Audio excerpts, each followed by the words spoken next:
Just when you think the Warriors have it figured out, they don't have it figured out.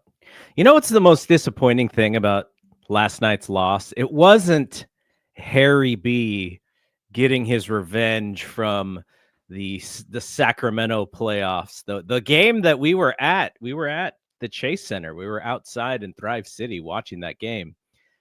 It's the fact that they just beat these guys by like almost 40 points like 2 weeks ago in San Antonio, and then they come back home and they play so down to the competition, I guess is the way to put it. They were just lifeless. It was almost like, can we just get this regular season over with? Which in a previous generation of a Warriors team where, yeah, man, if you have your playoff spot locked up, like I get it. Their playoff spot is not locked up. They that was the most disappointing thing about last night. What were your thoughts on last night's game? I guess, was it that surprising? I feel like I saw the outcome before I actually watched it, and I was like, oh, like that sucks. But like, I'm not that surprised that something like this happened. I think it's been their outlook on the regular season, for a while now, and I think that, I mean, it's just, I think they're, of course, they needed that win, but I think they're tired. I think they're older, and man, they really got to avoid this 7-8 for that purpose of like they need all the rest they can get. So I know we're gonna pull up those scenarios eventually here, but I looked at ours remaining 2 games and I looked at Memphis's, which it seems like we're pretty reliant on Memphis right now. Yeah, and still very much possible that they avoid the plan, that is. Yeah, well, the scenarios, the problem with the scenarios, which we'll get to in a second, is it is completely outside of their control. Yes. Like, because of the different variety of things that can happen, they don't have control of their own domain. So it's going to be like, okay, can you go game by game? Can you win Friday? And they really need to win Friday. Portland competes with them fairly well just based off of athleticism, which the Warriors do not have in droves. But at the end of the game, they don't necessarily have the players to close out the Warriors. So I'm pretty confident in Friday's game. But then Sunday's like, it's whatever the opposite of confident is. That's Sunday's game to me. They're 0-3 versus the Clippers this year. Yeah, but we were 0-3 against the Lakers until we played them with Jimmy Butler. I think, of course, the Jimmy thing changes things. Norman Powell always kind of kills us. James Harden plays relatively well against us. I still like the Warriors' chances against the Clippers. I know they're one of the teams that we haven't beaten in a while. I think it was them. I think it was Denver before we just beat them. And then I think it's Atlanta when we play in Atlanta. But I'm pretty confident in, maybe not. Okay, I can't say I'm confident in like a win. I think I'm pretty like even, like can go either way. But I think as a team, the Clippers don't scare me as much now that we have Jimmy Butler. But okay, push comes to shove, though. Gun to your head, do they win or lose that game? I think they win the game. You do? I do. I think when they need to get up, I mean, I think that's like, although they've had this outlook on the regular season, I think it's proven that when they need to get up, they get up and they stop messing around. And so I think Friday, their back's against the wall. I think they have performed here and on Friday, regardless of opponent. And I think Sunday, their backs are really against the wall. And it's against an opponent they can get up for, and James Harden, Kawhi Leonard, and Norman, who kills them. So I do think they win that. I think they win out. The Clippers are 30-11 at home. Second best home record in the Western Conference. But we're not playing them at Crypto, are we? Or at Intuit? I think we are. Is it actually in? Is it? It's at Chase. It's at Chase. Oh, I didn't know that. I thought it, for some reason I thought it was in LA. Yeah, you're right. It is at Chase. But okay, so if you're a Clippers fan, though, don't you say the same thing about Kawhi? That he's like kind of rejuvenated and newer looking Kawhi lately? Well, I don't think that the Warriors have played Kawhi this year, have they? I don't know. I played him last year. They did beat the Clippers last year on 30-11, whatever that day was, 11/30/20 23 day. But Kawhi, like when I think of like peak Kawhi, yeah, he's great against the Warriors. This is just a different Kawhi, and yeah, I think both fan bases have their like, well, we didn't have so and so, and so, I just think that for the Clippers, they might not have as much to lose. Like it might be between, what are they, 4 right now? I can't believe they got to 4. It breaks my heart. They're 5 now. I wonder who the Clippers are at 5, but they're also tied with Denver. Yeah. So the same record as Denver. Well, and we'll get into this in a second because I have the entire breakdown. This is crazy. Yeah. The breakdown from, I don't know the name of this person. He's a senior writer at Yahoo, Ben Rohrbach, whoever that is. Colleague of KOC. Yeah. KOC's podcast like popped up right when I clicked on the article. I think we said in a previous podcast that like the goal to end the season should be that Clippers game doesn't matter. I think we're at the point where that's not going to happen and the Clippers game is going to matter. Yeah. I wonder though, like if the outcomes could mean it doesn't matter for the Clippers.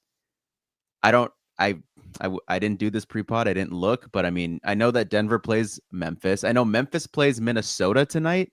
I don't think we'll know until actually Sunday. Yeah, probably. Yeah, I think that's the case here, and I mean, it would make complete sense if the game didn't mean that much to the Clippers in terms of how seeding will play out if they rested their vets. So that could be a game though. If they rest their vets, I'd almost be a little worried about the Warriors winning. Oh, I know. Can you even down to their Oh man. It would be the worst. I think though that this team needs to avoid the play-in at all costs. They are 0-3 in the play-in when they lost to the Lakers when it first started, then they lost to the Memphis Grizzlies that very next game, and then they lost to the Kings last year in the play-in. This team needs to avoid the play-in at all costs. All right. So as of this recording, Warriors play Friday in Portland, 7 p.m., and then Sunday afternoon, 12:30 matinee start. You're not going to be able to go watch a movie if you're going to try to watch that game live. Yeah. All right, so let's break it down. The only 2 seeds that are locked in the West are the Thunder and the Rockets, and the Thunder are not going to get to 70 wins. The most that they can get is 68 or 69. I think it's 68. Yeah, I remember. I mean, right when they lost to the Lakers that first game, I was like, "Dang it!" The Rockets locked in at number 2, 52-28. What'd you think of that game? Did you? I still would like to see them. You would like to see Amen Thompson chase around Steph Curry the entire game? No, I think that obviously thanks to that regular season game, there'd be maybe like a different kind of game plan, but I still think that the Warriors would outvet them. I've been on this that like I think everyone basically knows, but just when you're like a younger team and you got this new era of younger players, with the Rockets being Jalen Green, Jabari Smith Jr., Amen Thompson, like this young core, Alfred Şengün, when those teams go to the playoffs, they always lose in their they always lose in like the first round of the second round. It's proven, it's tested. It's last year with the Oklahoma City Thunder. They were the first seed, first time that team entered the playoffs with that iteration of Shea, J-Dub, and Chet, and they lost in the second round. So they did outperform expectations there, but I think this Rocket team has, depending on matchup, has fraudulent written over them. But yeah, I mean, we'll see. Yeah, we'll see. I think the Houston series would be interesting because I think Ime understands what you just said. And what I think he would do is, you're way too young to even know what this is, but in 1992, the 49ers were like the best team in all of football. And the Dallas Cowboys had just been like really, really bad. And then all of a sudden they drafted really well. And so they were kind of like the young and up and coming team. And a lot of people just thought, sort of the same thing. Dallas is too young. The Niners are the seasoned team. They had just won the Super Bowl 2 years prior. They're going to probably run through Dallas. And their coach, Jimmy Johnson, guaranteed victory the day before the game. He said that, he just said, we guarantee we're going to win. And he took all of the pressure off of the team by saying that. Like, he took all the pressure on himself. And I sort of see Ime doing that because he's already gotten under LeBron's skin. He's constantly under LeBron's skin. He even called him the word that LeBron hates the most, like, and that kind of frustrated him. He got under Steph's skin, which is kind of hard to do. Got under Steph's skin the other night. But it's like these mind games that these vets should not fall for. Dylan Brooks is kind of like the instigator, and that's kind of like Ime on the court is like Dylan Brooks. And then Warriors killer, for whatever reason, Fred VanVleet is on that other team, which gives me the heebie-jeebies. It would kind of be like, to me, it would be very reminiscent to that Kings series when it was it 3-6 or whatever it was? Yeah, it was 3-6. It would be reminiscent of that, where they probably exert all of their energy trying to beat these guys, and then they're just like barbecue chicken for the second round. That's a fair assessment. I just think they don't have a closer, and I think that matters. And I know Fred VanVleet's there who plays well against the Warriors, but I think there's going to be, I think this Houston Rockets playoff stint is going to cause like offseason ramifications. I think one of like imagine if Jalen Green doesn't perform in the playoffs. It's like, all right, buddy, it's been like so long now. Like, it might be time for us to move on. You're not clearly the guy we drafted you to be, or, you know, I just think that, yeah, Jalen Green won't play well against the Warriors. Şengün, like, we'll see how he plays down the stretch. I think Draymond will. The Şengün, I don't know if he's played that well against the Warriors up until this recent game.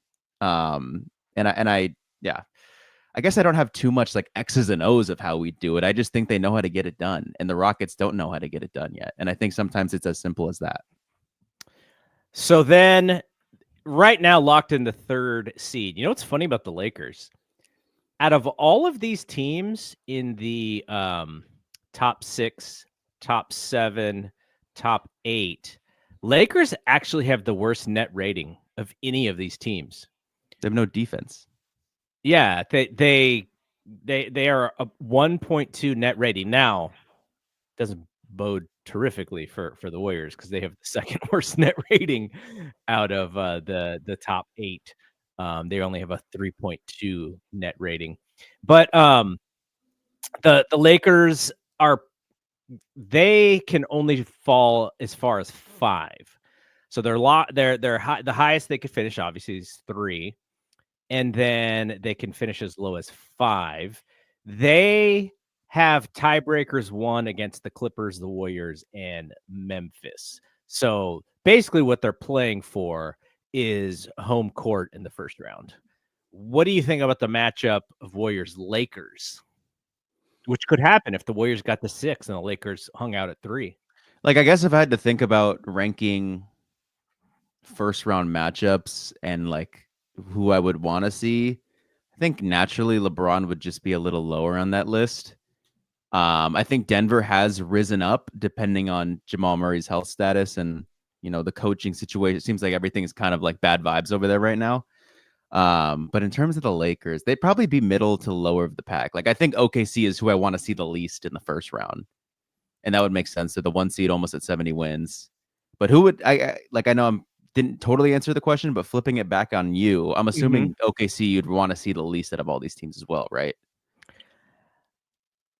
I mean, I guess if you're talking about in the first round, yeah, yes. I don't think OKC's losing in the first round at all. But if you're gonna have to face them anyways, is kind of the mentality. And if the Warriors were 8 and the Thunder were 1, I think if you ask the Thunder that question, the Warriors and the Lakers are probably the 2 teams that they would like. Actually, you know what? Minnesota too. They wouldn't like to see Minnesota either. They're gonna see Minnesota, most likely. So I do, you know, the thing about the West being so loaded is if you're OKC, you probably are just saying, if we get through the first 2 rounds, the team we play in the Western Conference Finals is going to be older. And then we may have the horses left to beat those teams. But yeah, the first 2 rounds, I think, depending on matchups, might be the 2 hardest rounds for the Thunder. So if you want to get them out, you want to get them out early. And if the Warriors, like, do I want the Warriors to win a playoff series Sure. Are they going to win a title? I don't imagine that they're going to win a title, but you kind of if you're basing on how far can they go, if you have to beat OKC anyways, take them out when everyone's kind of fresh and healthy. That might be your best chance. Like, can you imagine being in the second round or in the semifinals against OKC and Steph has had to play 2 7-game series to get there? It's like, oh I just man. can't think of in history where this has happened. Is it like We Believe Warriors type of stuff? Like, how good was that Mavericks team in 2008? They were good enough to get to the finals 2 years later. No. They won the 2 finals. years before. They They got got to to the the finals finals. 2 years before, and then they won the finals 3 Like years 3 years later. later. Yeah. Yeah, but that's Um, different. You know, like the Warriors team 2 years ago was I mean, completely. it's just basketball was so different back then. Like I guess. you watch that series, like nobody's taking threes. Like Yeah, it's yeah, kind yeah. of crazy. I guess just how commanding of a 1 seed were they? Did they have a very large lead out? Like, do you remember just like I based mean, on? they won over 60 games. It wouldn't be hard to look at actually. I just feel like this The other OKC. one Mhm. The other one would be the Sonics and the Nuggets in 1994. I think, but I think those were 5-game series, Mm.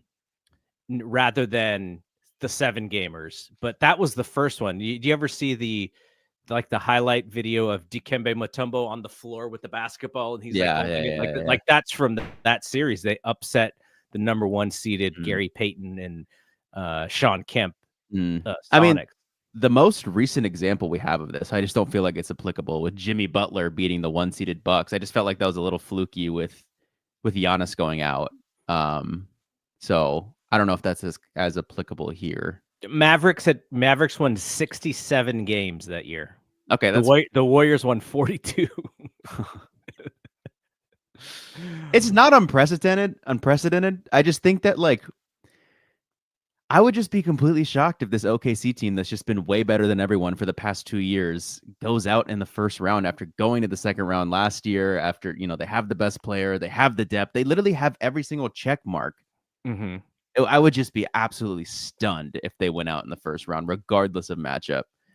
I don't want to see them in the first round team. I think stuff changes when you go throughout the playoffs and like, the natural progression of a young team where I've said it before, but when Memphis beat the Warriors in the play-in and then they went on to play the Utah Jazz in the first round as an 8 seed, they lost that series in like 4 or 5 games. Mm-hmm. The next year, they beat the Minnesota Timberwolves in the first round of the playoffs. That's progression. They lost in the first round the previous year. They won in the first round the next year, and then they lost to the Warriors in the second round. And I know it's not all apples to apples or whatever, but there is like a natural like progression for these young teams to like, okay, we got that under our belt. Now it's time to go be better the next time. The thing with the Memphis Grizzlies that people would probably point out though is like, well, look, the next year they actually lost in the first round of the Lakers. And I'm like, well, do you remember that series with John Morant falling on his hand or whatever? And Jaren Jackson, like everyone, it was a fluky series. But for the most part, same thing happened with the Timberwolves. They lost to the Memphis Grizzlies in the first round. The next year or was the Nuggets in the first round or something. And they've done the progression too.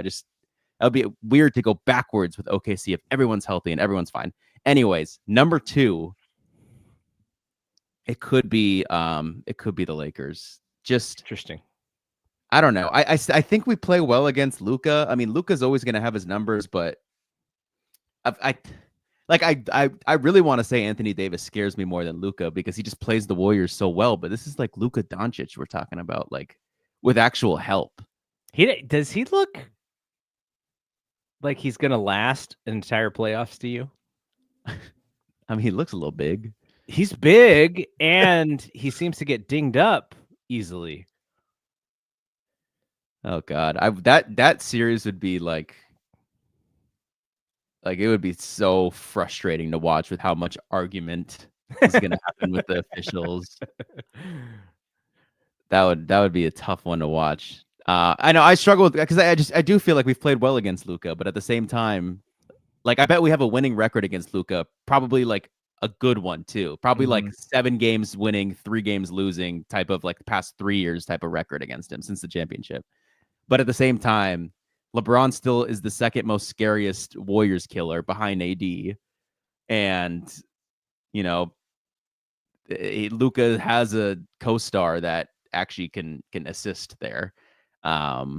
And then there's Reeves. Austin Reeves always plays well against Warriors too. Game 5 was it Game 6, the closing game in that series, second round series, and then he gamed us on Christmas.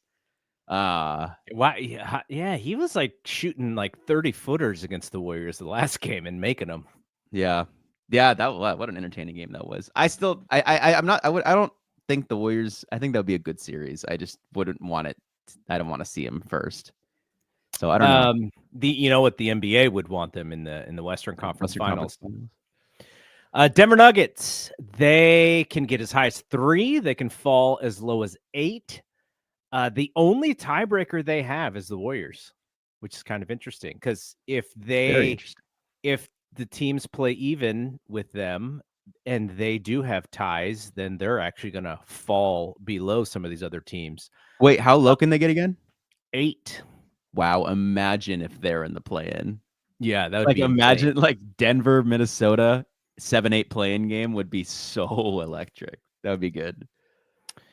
Would you like to see Denver? It sounds like you kind of like to see Denver more than anybody. Which, if you asked me a week ago, I'd be like, that's like the last team I want to see. But it's still Jokic. Jokic is always going to. Jokic plays well against the Warriors. I don't even care if we beat him. He always plays well, you know? So it would just be dependent. I mean, what's the Jamal Murray status? Is he back? I don't know. I remember because I was listening to the Low podcast and they're like, he's not back and he honestly hasn't looked right. So like, he's not expected to play tomorrow. So he's still injured. Wait, I literally 2 different reports. 2 hours ago, not expected to play. 7 hours ago, expected to play. So I'm going to go with the 2 hours ago one.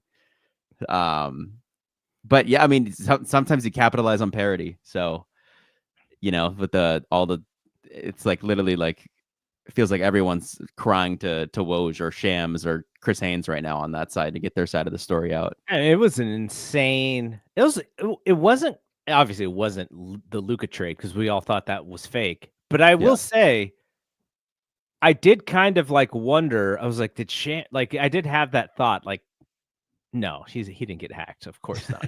Like, just the fact that it happened the way that it did.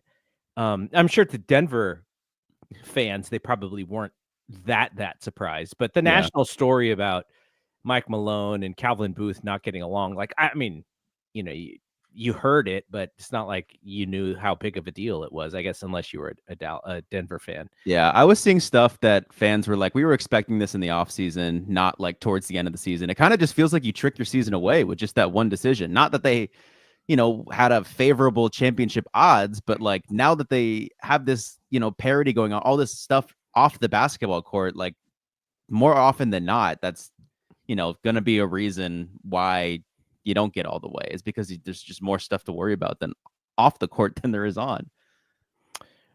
Okay, so then currently sitting in the 5 spot, and they in Denver have the same record, are the Clippers. The Clippers own the tiebreakers against the Warriors and the Grizzlies. And the just like Denver, the highest they could finish is 3, and the lowest they could finish is 8. They play the Warriors and Sacramento left. I didn't mention Denver. Denver has Memphis, which is kind of a big game. I think that game is tonight, right? That's what you were talking about. Is tonight? I think it's actually wait. It has to be. When is that game? I have Memphis. They play tonight. No, Memphis plays Minnesota tonight. That's what it was. Memphis plays Denver tomorrow. They got a back-to-back, so Thursday, Friday. Which is good for Denver. Very good also good for the Warriors. And then Houston, and Houston is already clinched, so they're probably not going to play any of their guys. So Denver's probably winning that game against Houston. Mm-hmm. So the Clippers, bad matchup for the Warriors. They have the 5th best net rating in the West with a 4.9, so it's exactly in the same spot that they are.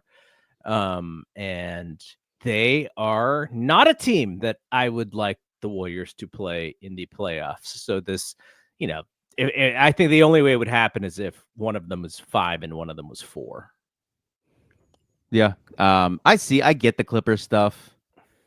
These long switchable wings, they've got depth, but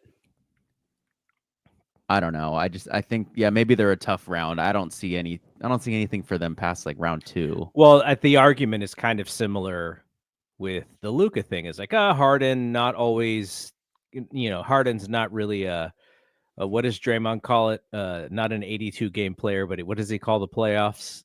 He called that one rookie. He's like, oh yeah, he's like meaning he was a playoff guy rather than a regular season guy.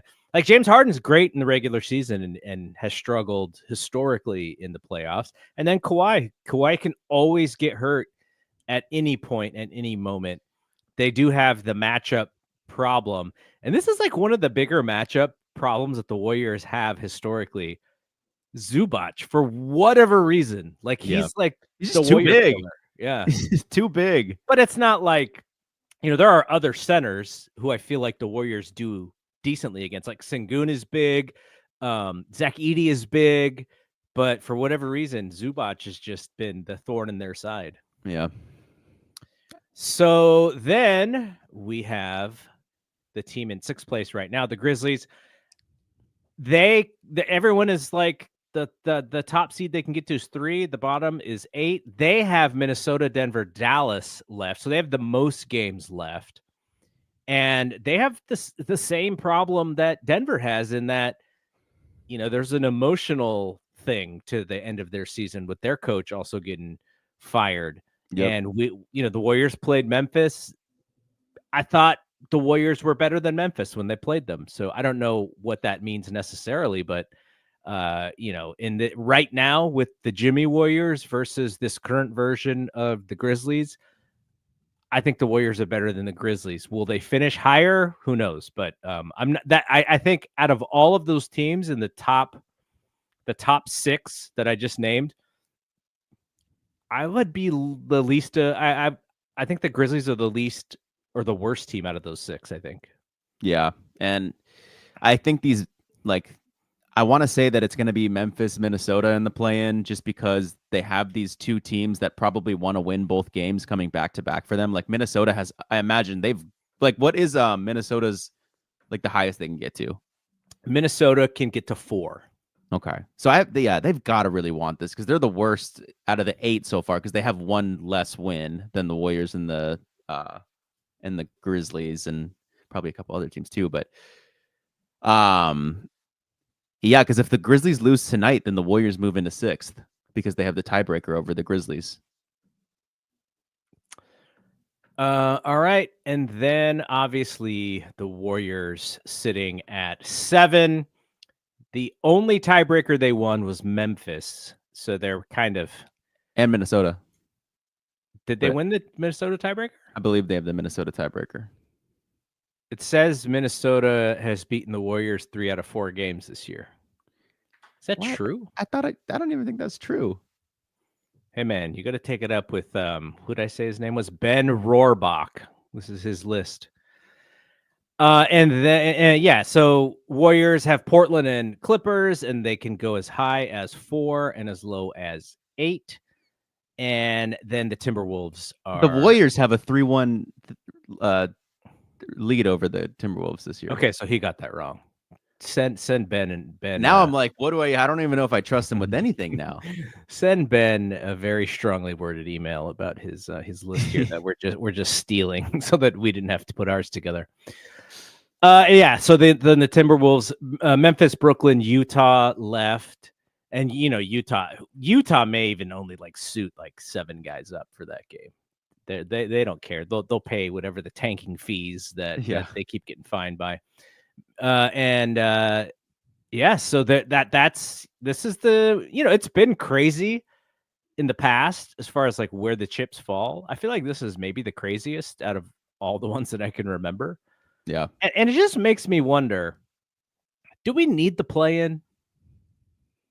The Sacramento and Dallas deserve an opportunity to make the playoffs. No, they don't. But there are No. Has the plan ever produced like a 9-10 seed that's done something? I don't think so. I don't remember actually though. Those games can be fun though. But yeah, And why'd they on do it again? I think they just did it to kind of create more interest. Mhm. Because the scenario that I explained um above where it's like craziness 3 through 8, it was like there were some seasons where it was like 6 through 11, like all Mm. the teams were like super tied. So I Mhm. think that's the reason. But even in the East, Atlanta's 8. They have 37 wins. Chicago is 9. They also have 37 wins. Miami Heat is 10. They have 36 wins. Like, Yeah, like those who yeah. deserves the 8th spot? Like, who cares? I Yeah. don't really care. I feel like KOC a couple days ago put out, I'm trying to look for it right now, but I thought he put out a tweet that was like, "Hey man, the Minnesota Timberwolves can be scary. They have like the easiest schedule remaining out of any of those West teams, and they can get all the way to 4." And here these poor guys are at 8 right now. I guess it still could happen, but Yeah, it could. We have the game today and then those games tomorrow, and I think by tomorrow night we will have we'll have a better idea, but it's going to be all up to Sunday the way that things here look. I found it. From KOC on Twitter.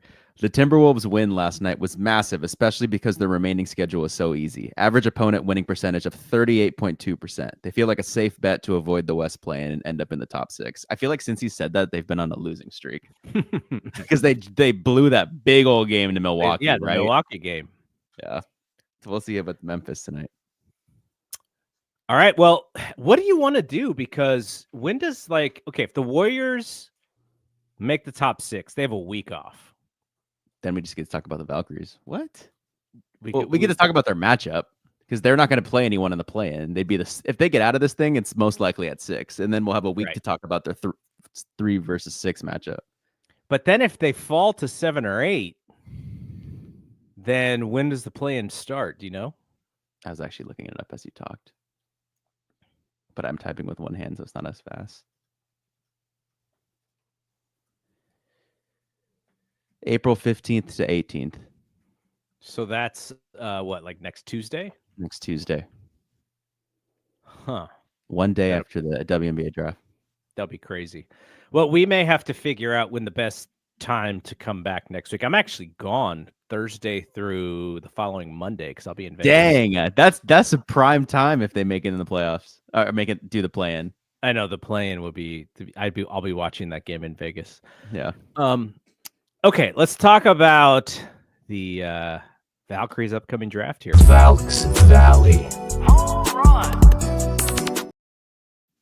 So we are going to somewhat use Sabrina Merchant's latest mock draft to talk about who the Valkyries might take on Monday. And I realized that the women's tournament just ended, and UConn got that title. Good for them. They just rolled everybody. It was kind of ridiculous how hard they rolled everybody. But I didn't realize that the thing was going to be so quick. Like the turnaround is incredible. Already the draft is Monday. I feel like no off season. I feel like we don't even we need like some jerseys or some like there's something that I guess the season does start in like a month, right? Yeah, there's no off season, man. That's why they named their podcast. The Athletic changed their podcast name to No Off Season. I guess so. That's literally why. Okay, so we'll go through Sabrina's mock draft here. She still has Dallas taking Paige. We have not heard anything about. I saw Forbes. I mean, I don't know how much this matters. I think it was whoever the Forbes writer is for the W. I think he or she put out some piece that was like, just had a Gino quote that was like, usually for top players, like teams are reaching out to me about them. The Dallas Wings have not reached out to me yet about Paige. Interesting. I don't know what that means, but I just saw it today. I thought it was relatively noteworthy, but poor Paige, man. I would not want to go to that franchise. Well, that's kind of how the NBA works too, right? Like if you're Yes, but I'm talking about from a facility standpoint. Like, I feel like, and of course, more than ever, I know this isn't a political podcast, but for women, stuff that happens in your state for your body, that stuff means something. I mean, she can actually build that franchise though, right? yes. Like if she brings the fan base, and she's not going to have a Caitlyn effect. Like you can see the ratings for the women's tournament are up from 2 years ago, but obviously not up from last year.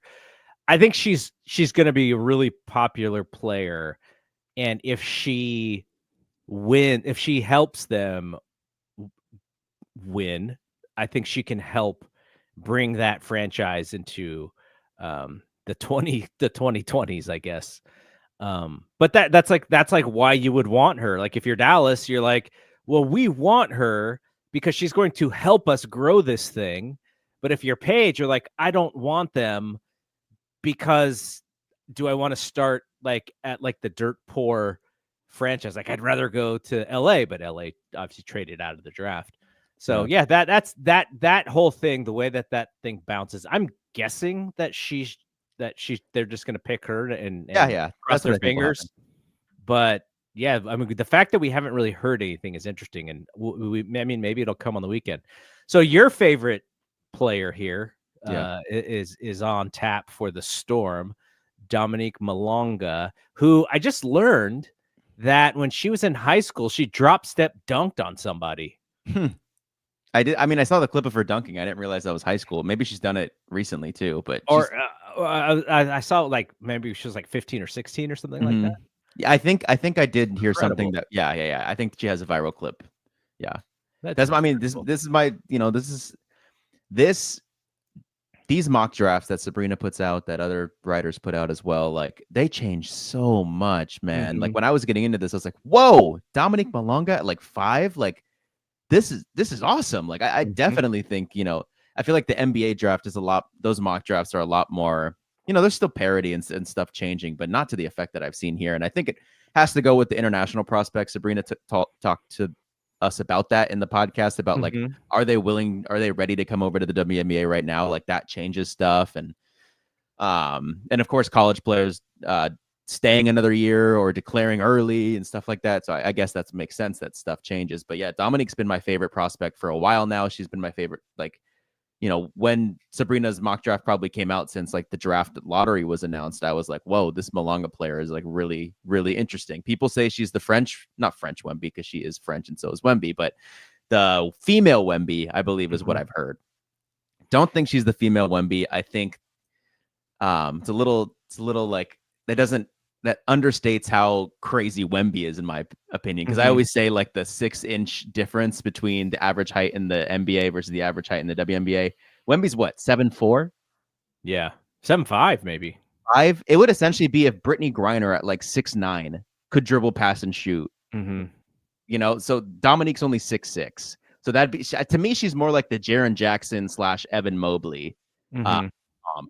So I think she's going to be incredible. I think she's still raw. So I saw a piece that went out that was like the Storm GM was like, we're in an interesting position to be able to draft a win now player, or someone who's ready to play right now. And Dominique's defense is probably going to transition relatively seamlessly. But I've been watching her play because we're going to talk about a player who's actually on her team in France right now. I've been watching both of their games, and I'm just like, I don't offensively, like you have the tools. She's the 3-point shot like looks fine. Matt doesn't. I'm not really looking if it goes in or not as much. I'm more so looking at the form.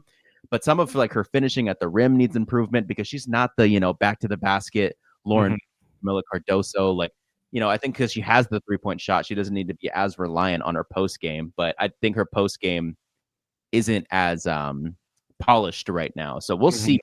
Because the reason I saw that quote and I was like, whoa, are they going to go Sonia Citron at number 2 and pass up on Malonga? I don't think they will, but them saying like we are able to pick this WNBA ready prospect, I don't feel like Dominique's there yet, but I still see that too. Do you think that like if there was a player that Joe was going to trade up for And who knows? Like, I don't even know what they don't have any assets at this point other than future draft compensation. But Yeah. it looks like teams maybe that isn't as valuable as draft compensation is in the NBA currently. Like, do you think like Joe would see Malonga as someone that he would trade for, or does her young age is that a detriment because he's stated like he wants to compete immediately? No, that shouldn't be a detriment. I don't know. I want Joe hands off. I want Ohema hands on, and Ohema likes international players, so maybe. Sonia Citron, Sabrina has her going to the Mystics, and the reason why Malonga can go to also is because Olivia Miles opted back That in. changed everything, man. Changed Where do absolutely you everything. think she goes? Because she went into the transfer portal. She went to TCU. She already committed. Oh, she already did. She did. Wow. TCU has become the. I mean, they're 2 years of doing it, but kind of like the G League Ignite. You know how like they were like this young prospect team playing against pros, even though it's not the case at all here. But it's like they feel like they seem to be this WNBA training zone where Haley HVL goes there, and then you have Sedona Prince, and now those two are graduating, and in comes Olivia Miles because they play like more of a WNBA offense. They have older players, so we'll see how that goes. Sonia Citron, but Sonia Citron 3. I'm a big fan of Sonia Citron. I think it would be a big win if we got her. I don't think she has this incredible ceiling, but I think she's going to have a long career in the WNBA. I saw a comp on the Next's mock draft that I sent you by like Emily Adler and Hunter Cruz, and they gave a Bridget Carlton comp. I don't know how much of the finals you watched, but I don't even know if Bridget had a great finals, but I just think she's just like the ideal 3-and-D player, and that was Sonia's comp on the high end. But Bridget's still relatively young, like she could still get better. But I'm a big fan of Citron. Think it'd be a big win if she fell to the Valkyries. I don't think she will. Number 4 to the Mystics. I don't even know how to pronounce this young woman's name. So this is who I've been watching. I think there's a good chance she ends up as a Valkyrie. When Sabrina put out her first, like the last mock before this, I believe this player was at 7 or 8. So I was just doing a little bit of research. You see an international name and you're like, man, just the amount of international players this team Are is. you not even going to try the pronunciation? I think it's Juste Yochita. Juste Yochite. I've listened to her pronounce her own name, but I have since forgotten. She's Hispanic? Yochite, Lithuanian. Oh, wow. So, yeah. So she plays for a French team. I read that she was like this prodigy whose development has stalled. She was playing against pros at 13 or 14 and had like Luka comps back then. But now that she's older, it kind of seems like she hasn't really improved much. So I actually, before this podcast, like an hour before this, I was on Blue Sky and I reached out to Richard Cohen. Our because friend. he's in the United Kingdom. I know he watches a lot of more of the European hoops as well. So I said, thoughts on this player? I'm not even going to try to pronounce the name again. And I said, thoughts on this player? I have a sneaky feeling that she'll be a Valkyrie next Monday. And then he said, in all honesty, she broke through very young and then was often either injured or on teams too talented for her to play much. So I don't feel like I've actually seen her play much to have an opinion. But smart people I know like her quite a lot, or quite a bit, or at least like her potential. We might have to wait. So I know it's not. I think if you are Joe Lacob and you decide you want to have opinion on this stuff, you're not happy because she probably has the least name recognition out of any player in the first round. But there's a high upside here, and I've seen her. I watched her play in the Eurobasket qualifiers when she was on Lithuania. God, now I want to double check that she's Lithuanian because I watched her play. It said in Sabrina's article, she said she was Lithuanian on the Lithuanian. Okay, cool. Because I watched and so I was watching some of those games in the Eurobasket qualifiers. She would be another player who would leave during the Eurobasket, just like most of our other French players, go play for the national team. The same week we play like the Indiana Fever and the New York Liberty. But I watched her. I was really impressed when I watched her in some of those Eurobasket qualifier games. But when I watch her when she plays with Malonga on her actual like French pro league team, not the national team, I was kind of like, okay, you're not the lead initiator. How tall is she? Is she 6'1", 6'2"? You Mm-hmm. scroll up. She is 6'2". So 6'2", like she's 6'2" with, ball handling skills, with a 3-point shot, with mid-range stuff, but it's kind of like game speed looks a little slow. It looks like maybe her competition's a little slower. So I'm not exactly sure what to make of her. I like the risk though. I would go for it. That's who I would select for the Valkyries. Okay, but if she's not there, I think so. The 3 picks for the Valkyries, I would be pretty confident in saying it should or is going to be one of 3 players. Yuste Yochite. I tried it again. We'll see. Kiki Iriafen or Cheyenne Sellers. Those are the 3 players that I think will be a Valkyrie. I will be not that happy if Anissa Morrow is a Valkyrie. I'll be happy, but I won't, because they drafted someone, but it's just not the player I want for this team. So I think it's between those 3 players. And I think if they had to rank it, I don't know how they'd rank. Maybe Lithuanian player first, maybe Kiki second, maybe Cheyenne third. I would go with Kiki third. You know my thoughts. I've said them on this podcast. I've watched Kiki the most out of any of these players because I was a big fan last year.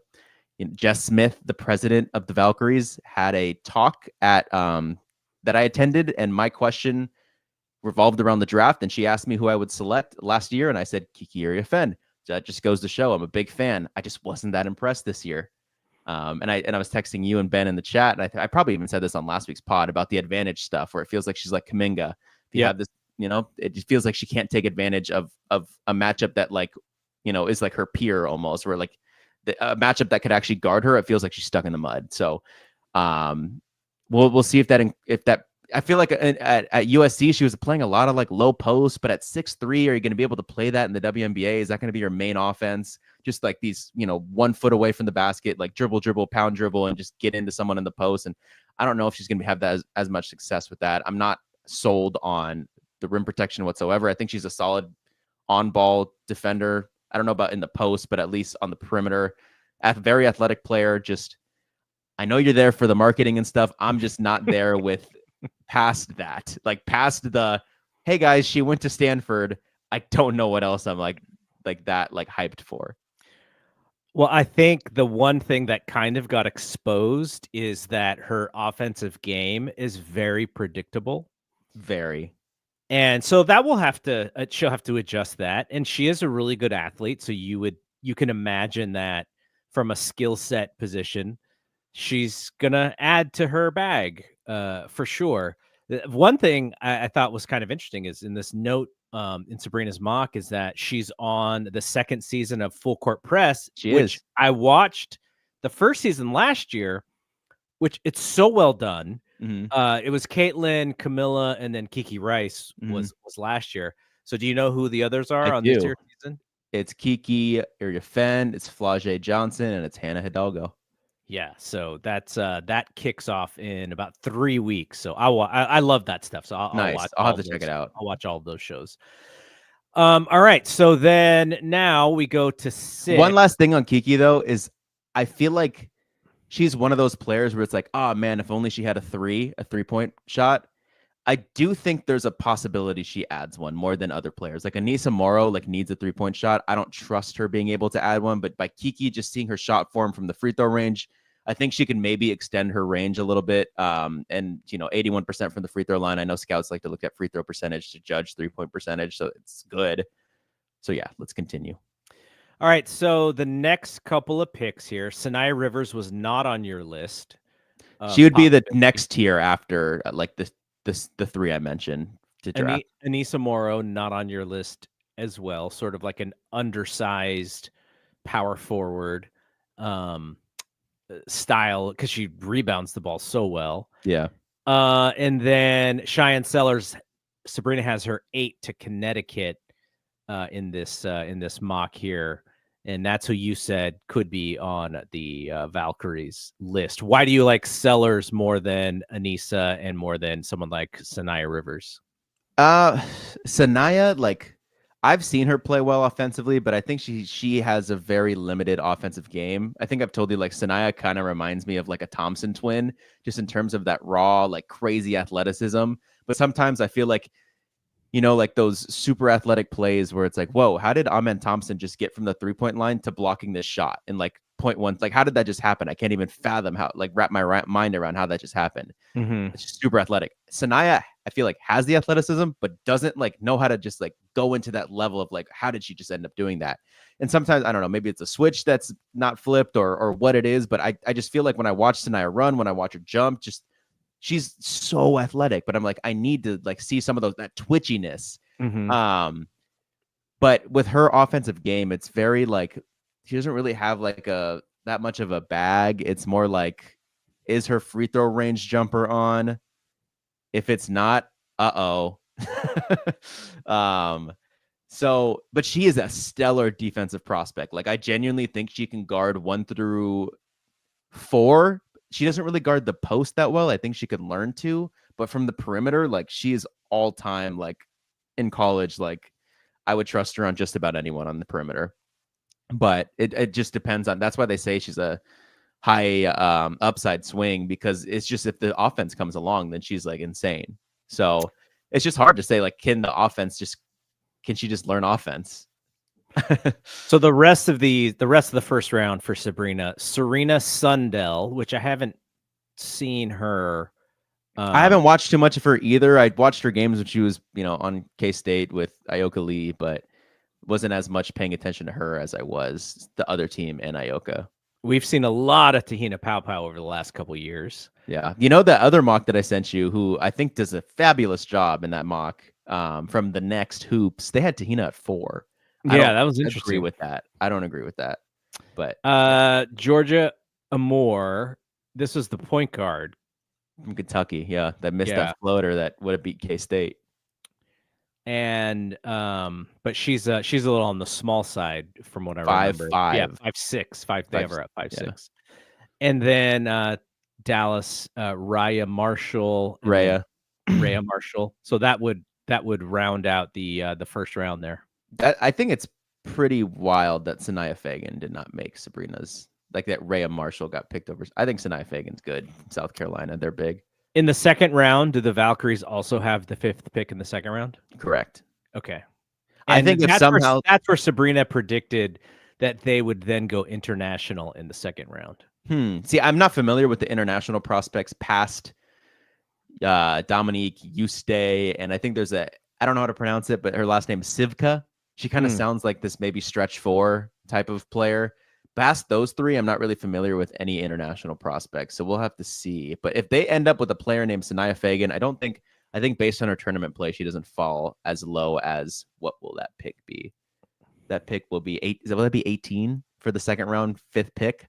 But I don't think Sanaya falls that far. There's Isaiah James from NC State. Who else do I like? I think Bree Hall from South Carolina is all right too. Yeah, we'll have to see. Not many mock drafts for the WNBA go past the first round, so, which I guess is pretty consistent with most mocks in general in the NBA as well. Yeah. But just that there's not many players, I was like, maybe we'd see some, but yeah. I like the Lithuanian player. I am a Sanaya Rivers fan because I watched her play live. I'm just like, how much can the defense give you playing time if the offense is just not there? So we'll see. Yeah, I wonder what Ohema's strategy is for the second round, because historically, like, it's kind of hard for even first round picks to make rosters. Mm-hmm. And so, they have a very vet heavy team right now.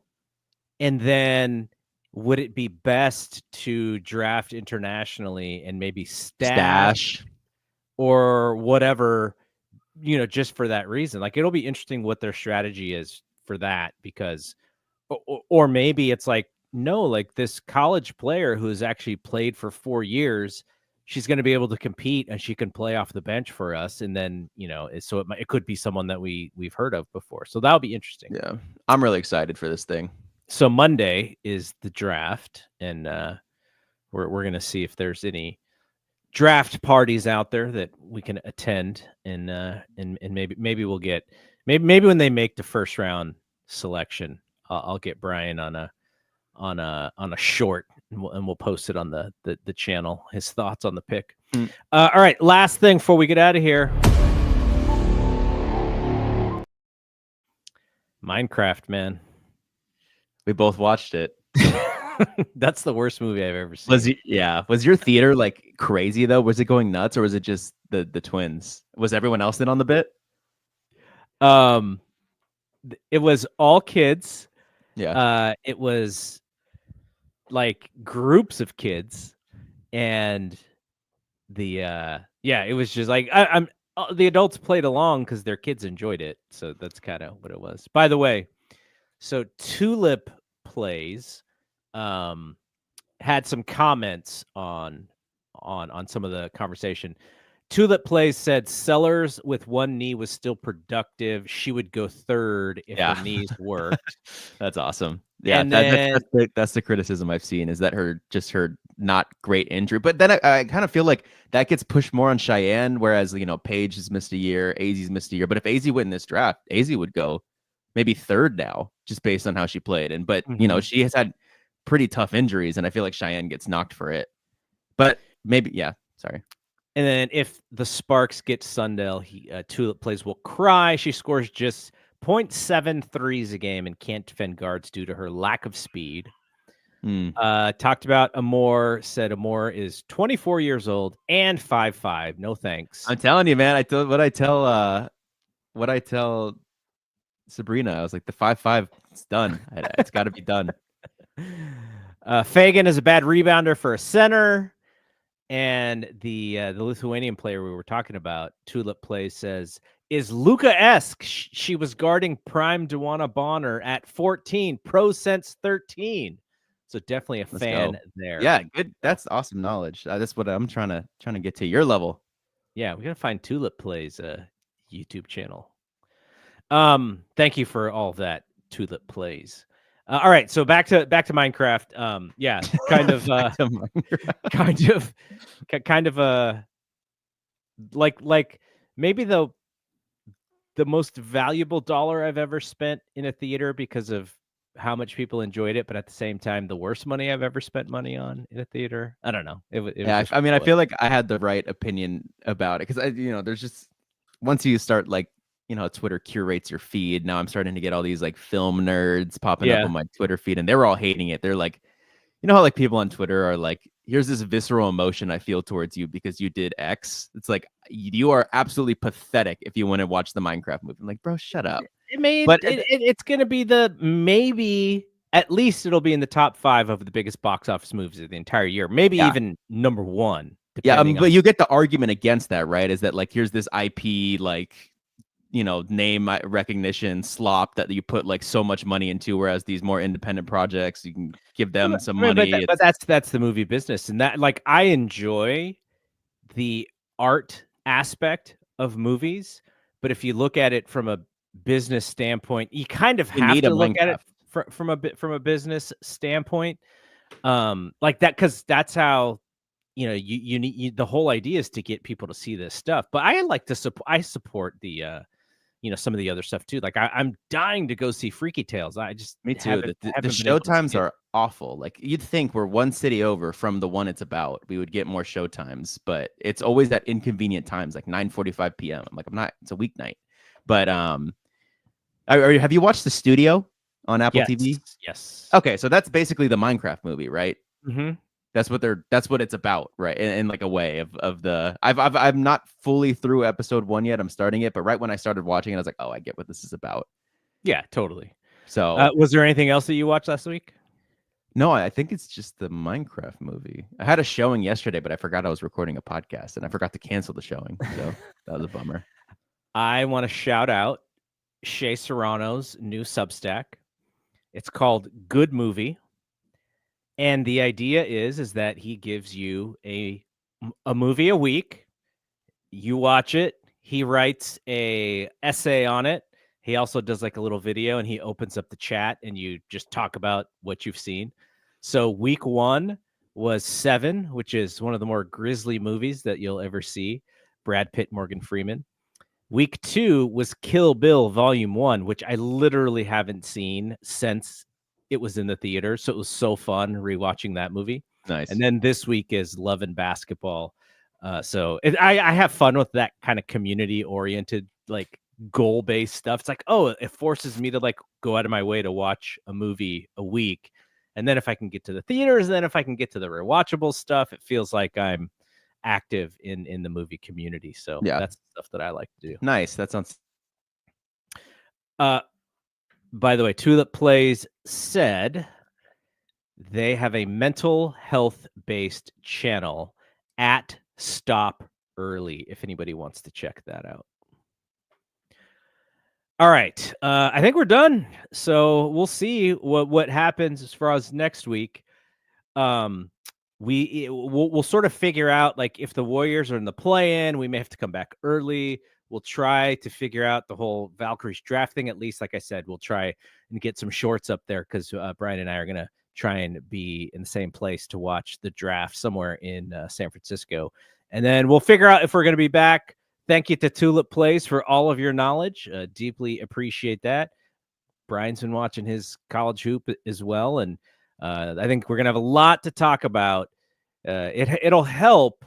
And we'll sort of figure out, because I know Brian wants to do a Valkyries solo pod, but also when the Warriors are in the summer and there's not a lot going on, then the Valkyries are going to be mid-season. So that kind of helps this show, but we'll figure out what the best way to do it is. But for right now, the death lineup will be Warriors centric, but also with Valkyries 4-1-1 as we celebrate the first season of our women's WNBA team. So that's going to be a lot of fun. All right. That is it from here. So for Bri, I am Double G. We will see you when we see you. Peace out.